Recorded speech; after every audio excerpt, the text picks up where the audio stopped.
She had exactly $5 in her wallet, and the cashier was already scanning the last item.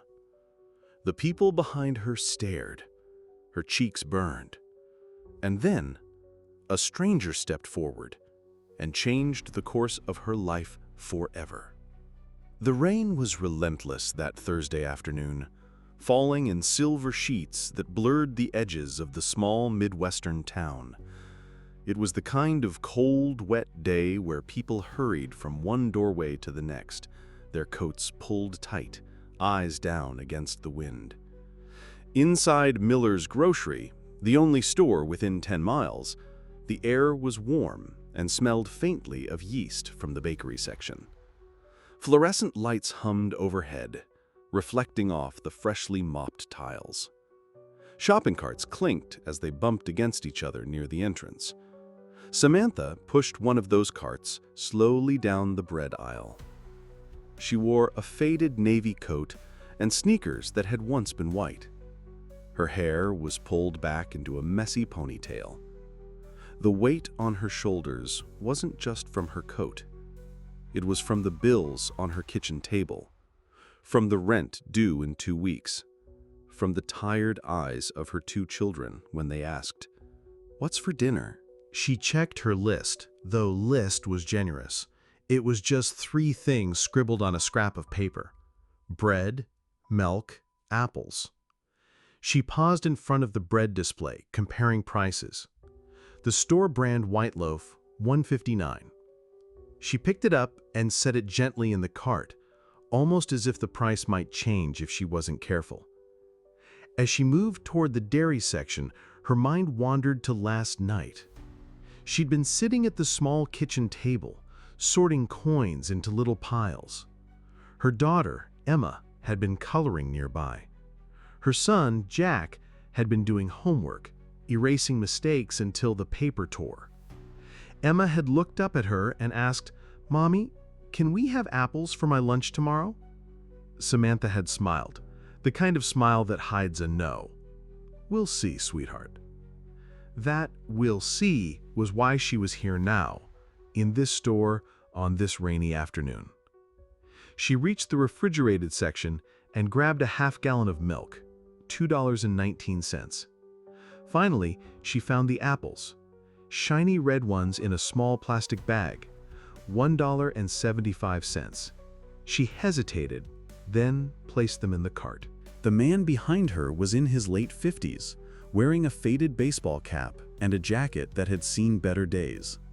His hands were large, rough, the kind that had known hard work. "You don't have to," she began, but he cut her off with a small smile. "Please, let me." He pulled a $20 bill from his wallet and handed it to the cashier.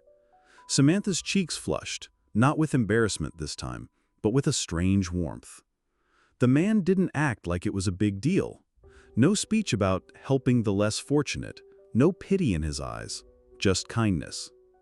When the cashier handed her the change, she tried to give it to the man. He shook his head. "It's yours." They stepped outside together. The rain had slowed to a drizzle. Samantha asked for his name, but he just smiled and said, "It's not important. I was where you are once. Someone helped me, now it's my turn." For days afterward, she thought about that moment. The $20 wasn't just money, it was proof that there were still good people in the world. It made her want to be that kind of person too. She told Emma and Jack about it over dinner that night. Emma's eyes went wide. "So, will we see him again?" "Maybe," Samantha said. "But even if we don't, we'll remember what he did." Over the next few years, Samantha's life slowly improved. A promotion at work, a little more money in the bank, a car that didn't break down every other month. One afternoon, she was back in Miller's Grocery. Ahead of her was a young mother with a toddler on her hip. The woman looked nervous as the total came up. Samantha recognized the look immediately. Without thinking, she stepped forward and handed the cashier a 20. The woman's eyes filled with tears. "I can't." "Please," Samantha said, "just pay it forward." That moment sparked something. Over the years, she found herself doing it again. At coffee shops, at gas stations, once even at a laundromat. She never asked for thanks. She just smiled and said, "Pay it forward." She realized the stranger that rainy Thursday had given her more than groceries. He had given her a blueprint for living, a reminder that small kindnesses could echo far beyond the moment. And maybe, somewhere out there, that man in the baseball cap was still doing the same thing. Helping someone who needed it, not for recognition, but because once someone had helped him too. Sometimes the smallest gestures change the biggest parts of our lives, and sometimes they make us want to do the same for someone else. If you've ever had a stranger change your day, your week, or your life, share it in the comments. Your story might be the reason someone chooses kindness today. And if you enjoyed this, like and subscribe for more stories that remind us of the good still left in the world.